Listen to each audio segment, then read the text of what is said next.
Les Wilson, Rex Hunt, John Dunphy, Bruce Elvey, and the man you're also about to hear from, Neil Patrick. Neil.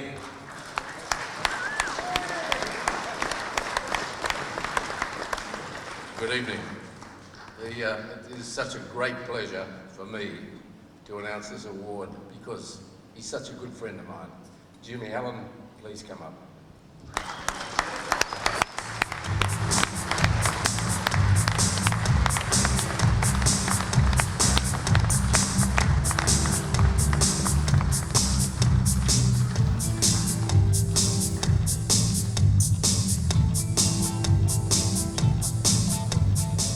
Jimmy and I go back a long time. Since when I first bought Halco in 1980, Jim was one of my close friends and advisors, and we've had some great times together in Hobart and in Tasmania, and also we went fishing together at the Rolly Shoals. When he stepped on board, I said, Jim, you're not allowed to laugh on this boat. It's dead serious fishing the whole time, and we both burst out laughing and had a great time. Jim has had many roles, and he started the Complete Angler, where he had, I think it was 5 stores in Melbourne, 2 in Sydney and 1 in Tassie, and that's not a bad go.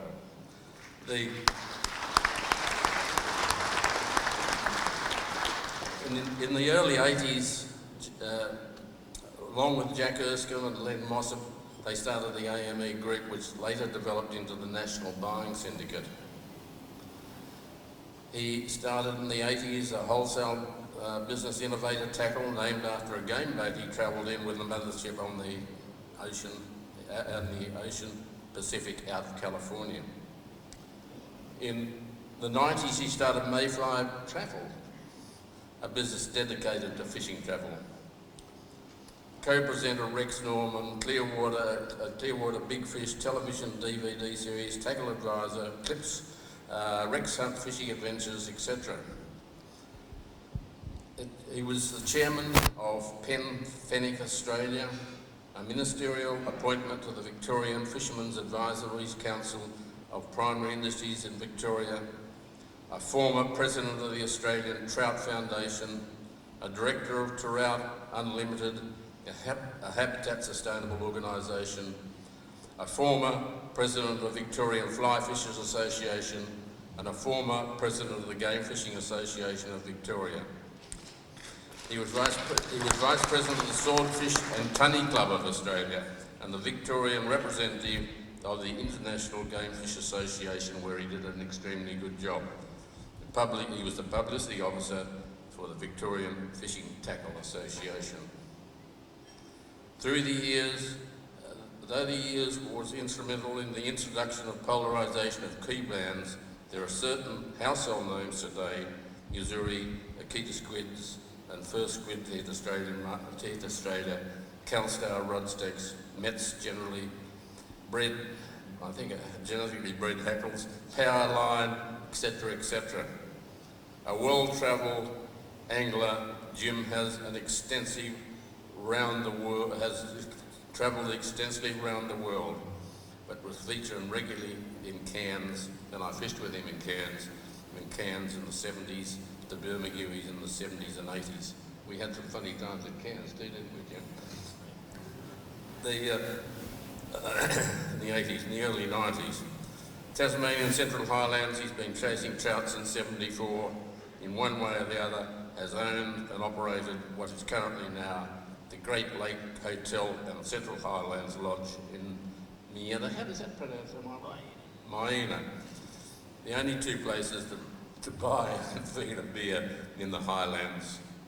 Awarded the Medal of Honour for Australia in 2014 for services to sport, recreational fishing through a range of business and promotional voluntary roles. Congratulations, Jim.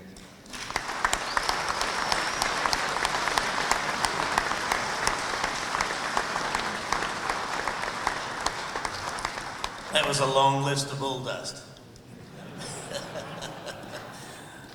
The most important thing, I think, is I had a great time in the fishing tackle industry from 1967 to 2000, whatever it was, when I sold up.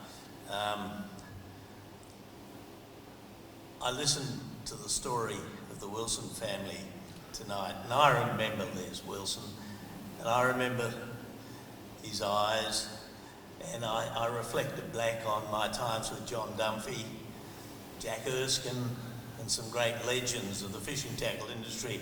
And when Jarvis Walker got their award tonight, and Trevor Maundrell will remember, as I do, the earlier generation of Jarvis Walker, Ross Osmond, who ran that company. And if you didn't own a Black Queen Deluxe when you were a 15-year-old boy, you weren't a fisherman.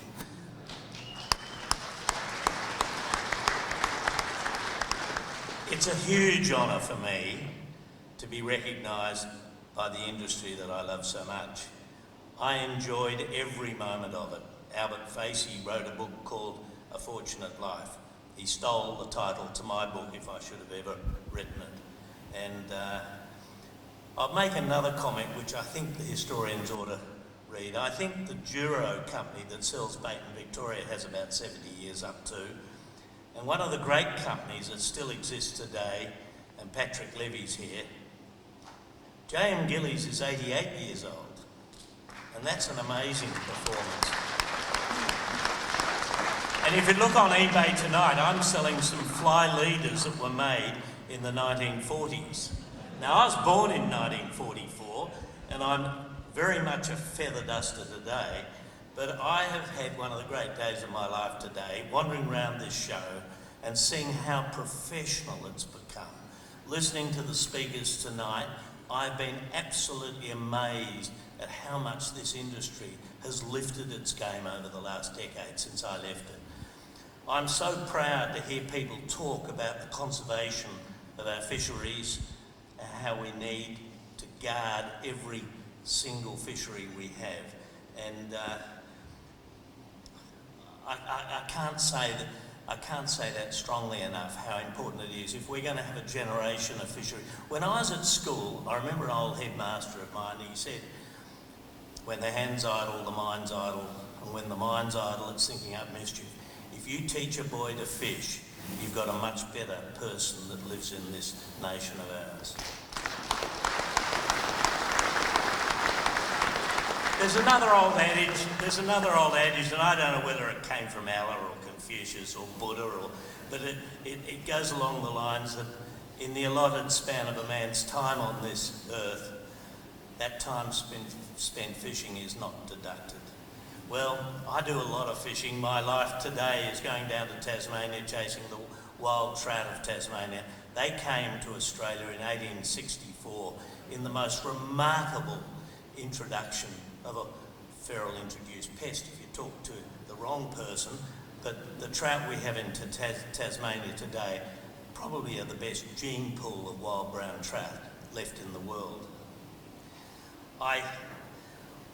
I've been around the show today swapping war stories, and I'm not going to sit up here all night telling you, but we were the lucky generation. I was born when Hitler was still alive, and we were the baby boomers.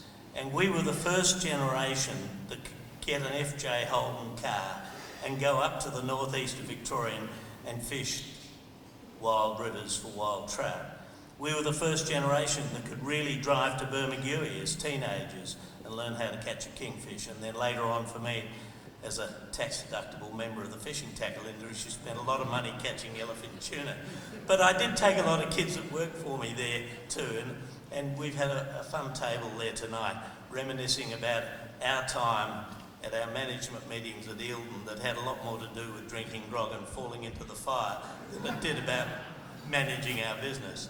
But we had a very special time at the Complete Angler, and I visited their management meeting today for a few moments, then gave them a waffle on about my philosophical views about the future.